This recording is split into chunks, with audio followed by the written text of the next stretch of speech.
Richard Marcinko said this: popularity is not leadership. I'm going to say that again. Popularity is not leadership. Just because you have a crowd doesn't mean that you're right. Leadership is doing what's right, get this, even when it's not popular. I'm going to go to Jeremiah here, to a story that we well know. We understand that Jeremiah has prophesied to a backsliding kingdom. And there's a group here, that what you might call the popular ones, all right? In chapter number 38, we find the princes, which it seemed like to me was, the ones who kind of was running things. Even the king in chapter number 39, King Zedekiah, was scared of him. All right, so here's the popular ones, all right? They come to the king. They accuse Jeremiah.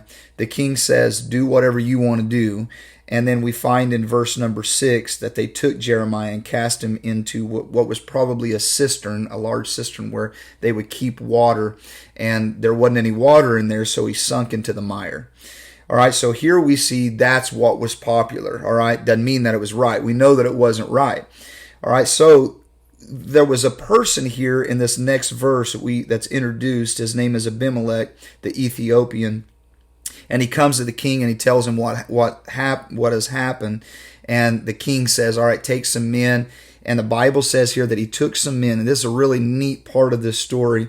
He took the men with him and went into the house of the king under the treasury, and took thence old cast clouts and old rotten rags, and let them down by a cord, and basically told Jeremiah, put these under your arms, and then we're gonna lift you up out of that miry clay. So a pretty awesome story here, and I've heard it preached a few times. But I want to connect something with this person who stood for what was right instead of done what was popular. Instead of just going with the crowd, he does what was right.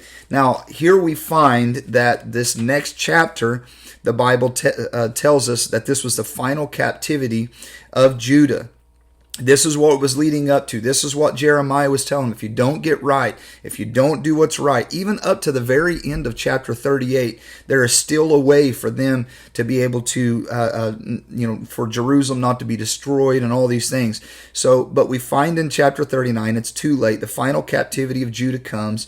Jerusalem is destroyed. Then we see the final deportation of them taking them. And then in verse 11 and 12, we find that it all of a sudden becomes popular to be on Jeremiah's side, because the Bible says that King Nebuchadnezzar basically told his captain to take Jeremiah, look well to him, do him no harm, do unto him even as he shall say unto thee. In other words, do what he tells you.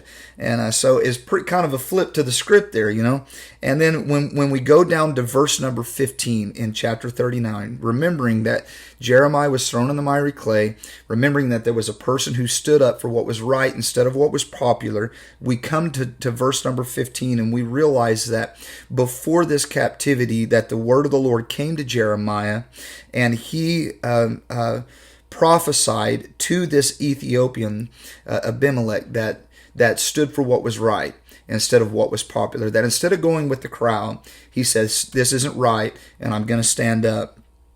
Part of this prophecy was this, verse number 17. But I will deliver thee in that day. The Lord's telling this Ethiopian, I will deliver thee in that day, saith the Lord, and thou shalt not be given into the hand of the men of whom thou art afraid. And so here we see that there was something special that God was doing for this person, that instead of following the crowd, he was going to do what was right instead of what was popular. I want to end with a quote here from Horace Greeley. Fame is a vapor, popularity an accident, and riches take wings. Listen, only one thing endures, and that is character. And that is character. Popularity will pass away, riches will be gone, but your character is really what will stay. So I want to encourage you here today. Don't do what's popular. That's not leadership. Having a crowd does not necessarily mean that you are a good leader. Do what's right, even when it's not popular. God bless you.